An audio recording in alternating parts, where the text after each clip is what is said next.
নমস্কার বন্ধুরা, আজকে বানাবো সুপার টেস্টি সুপার খাস্তা সুজির বিস্কুট। এখানে কোনো ময়দা, বেকিং পাউডার, বেকিং সোডা কিছুই কিন্তু লাগবে না। একবার খেলে বাচ্চা থেকে বড় সবাই কিন্তু বারবার খেতে চাইবে। আর এই বিস্কুটটা কিন্তু দীর্ঘদিন সংরক্ষণ করা যাবে। আসো তাহলে শুরু করা যাক।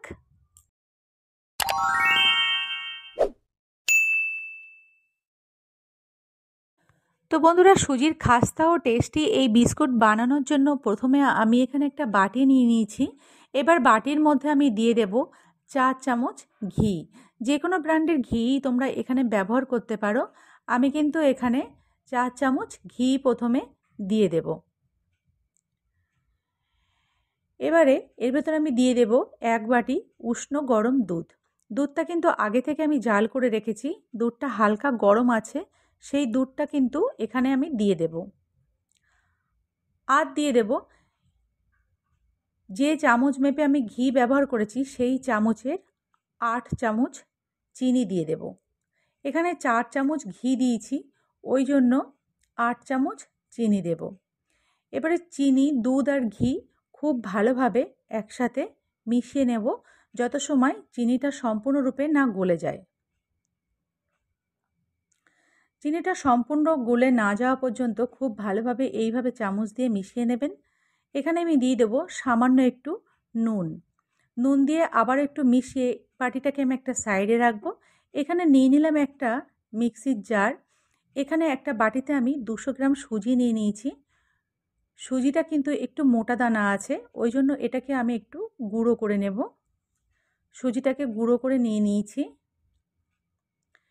এবার সুজিটা আমি বাটির মধ্যে ঢেলে দেব। বন্ধুরা, তোমরা কিন্তু এখানে যতটা সুজি নেবে তার 3 ভাগের 1 ভাগ কিন্তু আটা ব্যবহার করবে। এখানে আমি আটা নিয়ে নিয়েছি। সম্পূর্ণ আটা একবারে মেশাবো না, কিছুটা রেখে দিয়েছি বাটিতে। বিস্কুটটা কিন্তু আরও বেশি টেস্ট করার জন্য এখানে আমি 10 টাকা দামের 1 প্যাকেট গুঁড়ো দুধ নিয়ে নিয়েছি। সেই দুধটাকে দিয়ে দিলাম সম্পূর্ণ। খুব ভালোভাবে এবারে ডোটাকে আমি প্রস্তুত করব। তাই আমি হাত দিয়ে এগুলোকে, এই সব উপকরণকে একসাথে হাত দিয়ে আমি মেখে নেব। ভিডিওটা তোমরা স্কিপ না করে সম্পূর্ণ দেখবে। এবারে 10 মিনিটের জন্য ঢাকা দিয়ে রাখব। 10 মিনিট পর আমি ঢাকাটা খুলে দিলাম। এটা দেখো অনেকটা সেট হয়ে গেছে, তবে একটু নরম আছে। ওই জন্য বাটির অবশিষ্ট আটাটা আমি ডোয়ের মধ্যে দিয়ে দেব। দিয়ে হাত দিয়ে খুব ভালোভাবে মেখে একটা শক্ত ডো আমি প্রস্তুত করে নেব। ডোটা কিন্তু এখানে বন্ধুরা দেখো প্রস্তুত হয়ে গেছে।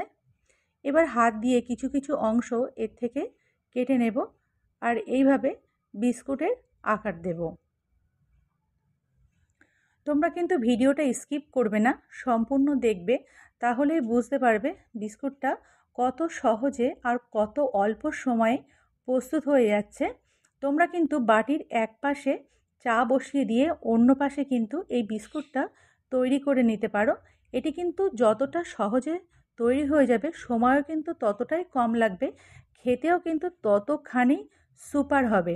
এর টেস্ট কিন্তু খুবই মারাত্মক। এইভাবে প্রত্যেকটা বিস্কুটকে আমি প্রস্তুত করে নেব। তো দেখো বন্ধুরা, মোটামুটি চোখের আন্দাজে একই রকমভাবে প্রত্যেকটা বিস্কুটকে আমি প্রস্তুত করে নিয়েছি। এবার এগুলোকে আমি ভাজা করে নেব। তোমরা চাইলে কিন্তু এই অবস্থায় বেকও করে নিতে পারো, তবে আমি অল্প সময়ের মধ্যে করব বলে এটিকে আমি ভাজা করে নিচ্ছি। গ্যাসটা জ্বালিয়ে কড়াই বসিয়ে তার মধ্যে বেশ কিছুটা রিফাইন তেল দিয়ে দিয়েছি। তেলটা দেখো গরম হয়েছে কিনা চেক করার জন্য অল্প একটু বিস্কুটের অংশ দিয়েছি। দেখো এটা কিন্তু ভাজা হয়ে গেছে। এবারে ফ্লেমটা লো রেখে বিস্কুটগুলোকে একে একে তেলের মধ্যে দিয়ে দেব। লো টু মিডিয়াম ফ্লেমে কিন্তু বিস্কুটগুলোকে ভাজা করে নিতে হবে। বিস্কুটগুলো ভাজা করার সময় ফ্লেমটা কিন্তু কোনোভাবেই তোমরা বাড়িয়ে দেবে না। এরকম লো টু মিডিয়াম ফ্লেমে বিস্কুটগুলোকে ভাজা করবে। ফ্লেম কিন্তু বাড়িয়ে দিয়ে করলে বিস্কুটগুলো ভিতর থেকে কিন্তু কাঁচা থেকে যাবে। ওই জন্য ফ্লেমটা লো রেখেই ভাজা করলে বিস্কুটগুলো খুব ভালো ভাজা হবে আর বিস্কুটগুলো ভাজা করার সময় দেখবে এইরকম ফেটে ফেটে যাচ্ছে। ভয় পাওয়ার কোনো কারণ নেই। বিস্কুটগুলো কিন্তু খুব খাস্তা আর খুব ভালো হবে বলেই কিন্তু এরকম হালকা হালকা ফেটে ফেটে যাচ্ছে। তো প্রথম ব্যাচের বিস্কুটগুলো আমি ভাজা করে তুলে নিয়েছি। সেকেন্ড ব্যাচের বিস্কুটগুলোও আমি তেলের মধ্যে দিয়ে দিয়েছি ভাজা করার জন্য। এইভাবে প্রত্যেকটা বিস্কুটকে আমি ভাজা করে নেব। আশা করছি আজকের এই বিস্কুটের রেসিপিটা তোমাদের ভালো লাগবে। ভালো লাগলে একবার হলেও কিন্তু বাড়িতে ট্রাই করো আর আমাকে কমেন্টে জানিও যে তোমাদের কেমন লাগলো। যদি রেসিপিটা ভালো লাগে তাহলে লাইক করো, কমেন্ট করো, বন্ধুদের সাথে শেয়ার করো আর চ্যানেলটি সাবস্ক্রাইব করে আমার পাশে থেকো।